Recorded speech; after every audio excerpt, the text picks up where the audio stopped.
So in today's class we will learn narration, that is also known as speech. So we will learn all types of speech. Before starting, it is important to know what are the important concepts we have to read before starting narration. So first thing you have to learn is all the form of verb. Okay. Second, it is important for you to learn tense, because in this case we have to use all types of tense, and also we will discuss how we can do good in narration. We will also discuss how to tackle the question of narration in NDA exam and all other competitive exams. So it is a very important topic for you all. So listen to me very properly so that we can tackle this topic. So now what is narration? So you have already learned about narrator. Like someone is speaking something, someone is like saying something to you, that is what, if any speaker is saying something, that is narrator. Okay? And what narration is?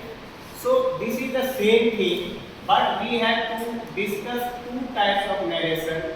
One is direct narration and another one is indirect narration.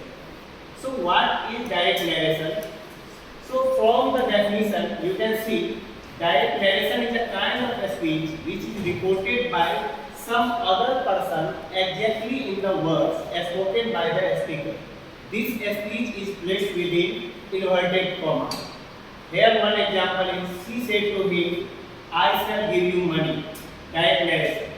मैं आपको समझाता हूँ कि ये होता क्या है.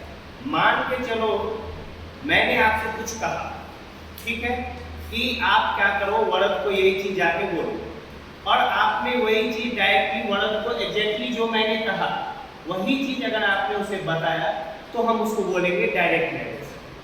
ठीक. लेकिन मैंने आपको बोला कि उसको जाके बताओ और आप उसमें कुछ अपने मन से जोड़ के बता रहे हो या इनडायरेक्टली उसको बता रहे हो, एग्जैक्टली जो मैंने आपको कहा वो चीज नहीं बता रहे हो, उसको हम बोलेंगे इनडायरेक्ट नरेशन. डेफिनेशन यही है, आप देख सकते हो. इनडायरेक्ट नरेशन का क्या है? Indirect narration is a speech which is reported by some other person by using certain conjunction. अब certain conjunction क्या है? In place of commas and making necessary changes in the verb and the pronoun of the reported speech. ये तो चलो grammatical rule की बात कर रहा है कि हम जब इनडायरेक्ट नरेशन का यूज करेंगे तो हम कुछ कंजंक्शन का यूज करेंगे, ठीक है, फिर कॉमा को हटाएंगे और कुछ हम चेंज करेंगे वर्ब में भी और कुछ प्रोनाउन में भी चेंज करेंगे रिपोर्टेड स्पीच में. लेकिन इन सब चीज को शुरू करने से पहले हम कुछ और चीजों को भी डिस्कस करेंगे, क्योंकि इन सब चीजों को समझने के लिए हमें सेंटेंस के और टाइप्स का पता होना चाहिए. और थोड़ा थोड़ा यहाँ पे दे रखा है, वैसे भी आप सेंटेंस के सारे टाइप्स को मैंने आपको बता रखा है, तो इसमें हम ज़्यादा टाइम देंगे नहीं. मैं थोड़ा थोड़ा आपको रिवाइज करवाते चलूँगा. जैसे सबसे फर्स्ट टाइप है हमारा असर्टिव सेंटेंस. इसी को हम क्या बोलते हैं? Declarative sentence. ठीक है, डिक्लेरेटिव सेंटेंस. अब ये सेंटेंस यूज कैसे होता है? तो sentences denoting statement in affirmative and negative. तो स्टेटमेंट जो नेगेटिव और अफर्मेटिव दोनों में यूज होगा, इसको हम बोलेंगे असर्टिव सेंटेंस. ओके.